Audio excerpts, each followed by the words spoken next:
அவருக்குள்ள பரிசுத்த ஆவி இருந்துச்சு, ஞானத்தின் ஆவி அவருக்குள்ளே இருந்துச்சு. அப்போ நம்ம ஜெபம் பண்ணணும். என்றைக்கோ ஒரு நாள் ஜெபம் பண்ணிட்டு போயிடக்கூடாது. அடிக்கடி இந்த ஞாபகம் வரும்போதெல்லாம், ஆண்டவரே எங்களுக்கு பரிசுத்த ஆவி வேணும், எங்களுக்கு ஞானத்தின் ஆவி வேணும், அப்போ தான் எங்களுடைய காரியங்களை நாங்கள் சரியாக என்ன செய்ய முடியும் அப்படின்னு சொல்லி அந்த கிருபையை நம்ம பெற்றுக்கொள்ளணும். 1 யோவான் 2வது அதிகாரம் 27வது வசனத்தை யாராவது வாசிங்க. 1 யோவான் 2:27. நீங்கள் அவராலே பெற்ற அபிஷேகம் உங்களில் நிலைத்திருக்கிறது.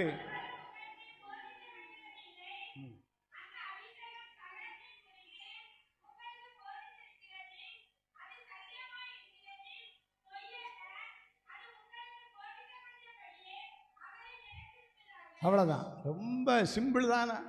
ஆனால் கரெக்டாக அதுபடி எல்லாரும் என்ன செய்யணும், நடக்கணும். நீங்கள் அவராலே பெற்ற அபிஷேகம் உங்களில், யோசுவாவை பெற்றுக்கொண்ட அபிஷேகம் அவர் மேலே நிலைச்சி நிற்குது. பிறகு ஒருவர் உங்களுக்கு போதிக்க வேண்டுவது, யாருமே சொல்லிக் கொடுக்க முடியிட்டாலும் கூட அந்த பெற்றுக்கொண்ட அபிஷேகம் போதிக்கும். அது எப்படி இருக்குமா பாருங்கள், அது சத்தியமாக இருக்கிறது, பொய்யல்ல. அது உங்களுக்கு போதித்தபடியே அவரில். அந்த அபிஷேகம் பெற்ற பிறகு அபிஷேகம் நம்மளை எப்படி நடத்துதோ அப்படியே போயிட்டே இருக்கணும். அபிஷேகத்தை முறிச்சிடக்கூடாது. அபிஷேகத்தை என்ன செய்யக்கூடாது, முறிச்சிட்டோன்னு சொன்னால் ஒரு பெரிய பின்மாற்றம் ஆயிரும். யோசுவா இதெல்லாம் தாண்டி வந்து அந்த அபிஷேகத்துக்குள்ளே இருந்ததுனால கர்த்தர் சொன்னார், இவரை தான் நீ பொறுப்பாக நியமிக்கணும். 2வது, இவரை நான் எல்லாருடைய கண்களுக்கு முன்பாக நான் என்ன செய்வேன், பொறுப்பு தேடி ஓட வேண்டிய அவசியமே கிடையாது. கர்த்தருடைய பிள்ளைகளுக்கு பொறுப்புகள் தானாக என்ன செய்யும், வரும். ஆமேன்னு சொல்லுங்கள் எல்லாரும்.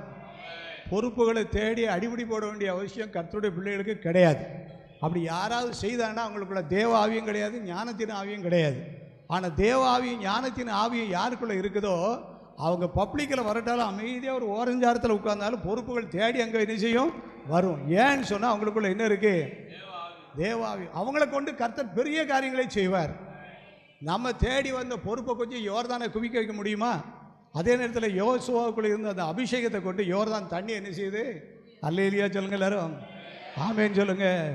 உன்னை அதிசயம் காண செய்வே, நீ அற்புதம் கண்டிடுவா. உன்னை அதிசயம் காண செய்வே, நீ அற்புதம் கண்டிடுவா என்று வாக்களித்தார் தேவன். இன்று நிறைவே